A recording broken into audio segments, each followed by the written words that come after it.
We are what we repeatedly do. Excellence, then, is not an act, but a habit. Aristotle.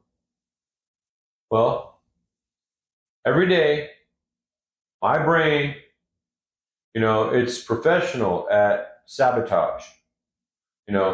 It wants me to stay in bed, right? It wants me to scroll on the phone, right?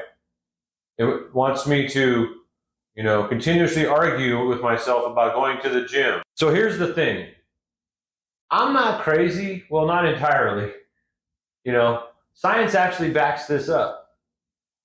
Dopamine and rewards.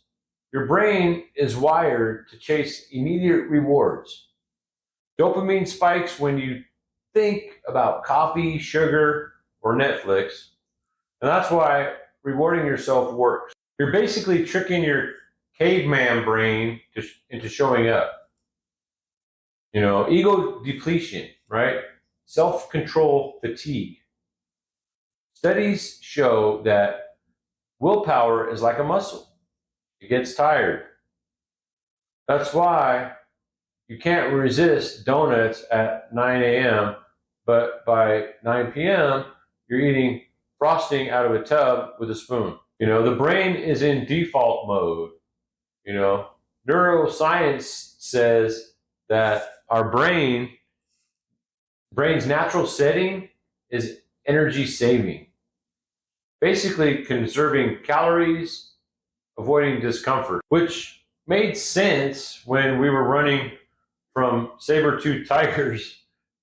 Today, though, it just means we avoid hard stuff like working out, studying, or eating broccoli.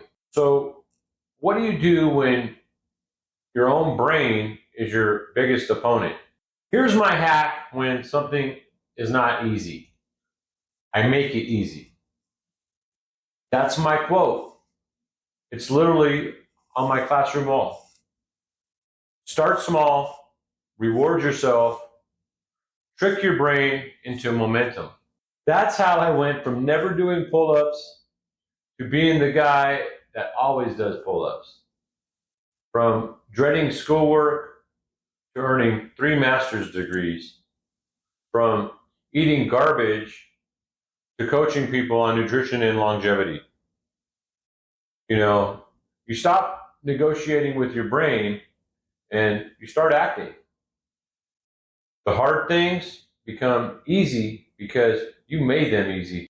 In the confrontation between the stream and the rock, the stream always wins. Not through strength, but through persistence. The Buddha said that. It's you versus your brain. Stop arguing with it, outsmart it, reward it, and eventually the brain that wanted to keep you on the couch will be the same brain bragging about how disciplined you are. And if nothing else, just remember, your brain is lazy. You don't have to be. And on this channel, I have free downloadable workouts, free downloadable food plans, and motivation to keep you going so there's no excuses. And you can just tell your brain to be quiet and go to work. If you like this video, like it. And then if you want to see those motivational videos, hit subscribe. And then you'll see and hit your notification bell so you can receive them every day. But then also, so that way you can download the free workouts and free food plans and get started. I would love to hear what you think in the comments. Have a good day.